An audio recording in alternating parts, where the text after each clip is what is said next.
ನಮ್ಮ ಕರ್ನಾಟಕದಲ್ಲಿ ಯೂಟ್ಯೂಬರ್ಗಳ ವಿರುದ್ಧವಾಗಿ ಹಲ್ಲೆ ನಡೆದರೂ ಕೂಡ ಯಾವುದೇ ಪ್ರಶ್ನೆಯನ್ನು ಮಾಡಿದಂತಹ ಜನಸಾಮಾನ್ಯರಿರ್ಬೋದು, ಯಾರೇ ಇರ್ಬೋದು,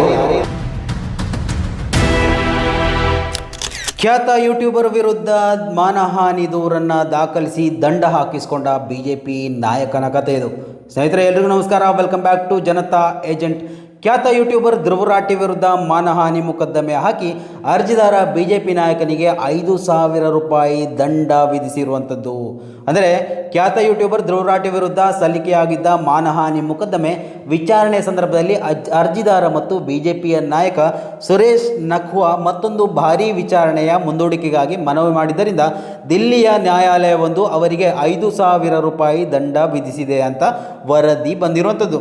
July 5, 2024ರಲ್ಲಿ YouTuber Dhruv Rathi post ಮಾಡಿದ್ದ my reply to Godi YouTubers, ಅಂದರೆ ಮೈ ರಿಪ್ಲೈ ಟು ಗೋದಿ ಯೂಟ್ಯೂಬರ್ಸ್ ಯಲ್ಲೀಶ್ ಯಾದವ್ ಧ್ರುವ ರಾಠಿ ಅನ್ನುವಂತಹ ಶೀರ್ಷಿಕೆಯ ವಿಡಿಯೋ ವಿರುದ್ಧ ಮುಂಬೈ ಬಿಜೆಪಿ ಘಟಕದ ವಕ್ತಾರ ಸುರೇಶ್ ನಖ್ವಾ ಮಾನಹಾನಿ ಪ್ರಕರಣವನ್ನು ದಾಖಲಿಸಿದರು.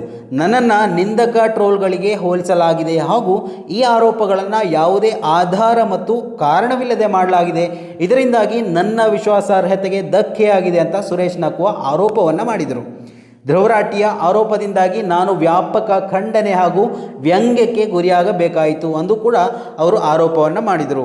ಸೆಪ್ಟೆಂಬರ್ 2024ರಲ್ಲಿ ಈ ವಿಷಯದ ಕುರಿತು ಸುರೇಶ್ ನಖ್ವಾ ಸಲ್ಲಿಸಿದ ಪ್ರಮಾಣ ಪತ್ರದಲ್ಲಿ ಲೋಪವೊಂದನ್ನು ಪತ್ತೆ ಹಚ್ಚಿದ್ದ ನ್ಯಾಯಾಲಯ ಆ ಲೋಪವನ್ನು ಸರಿಪಡಿಸಿದ ನಂತರ ಹೊಸದಾಗಿ ಪ್ರಮಾಣ ಪತ್ರ ಸಲ್ಲಿಸುವಂತೆ ಅವರಿಗೆ ಸೂಚನೆಯನ್ನು ನೀಡಿತು.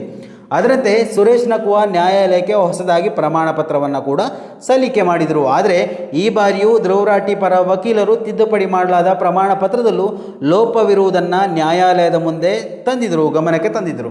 ಹೀಗಾಗಿ ಸದರಿ ಪ್ರಮಾಣ ಪತ್ರವನ್ನು ದೃಢೀಕರಿಸಿದಂತಹ ನೋಟರಿಗೆ ನ್ಯಾಯಾಲಯ ನೋಟಿಸನ್ನು ಜಾರಿಗೊಳಿಸಿತು. ಆದರೆ ಮೂಳೆ ಮುರಿತದ ಕಾರಣವೊಡ್ಡಿ ಇಲ್ಲಿಯವರೆಗೆ ನೋಟರಿ ನ್ಯಾಯಾಲಯದೆದುರು ಹಾಜರಾಗಿಲ್ಲ.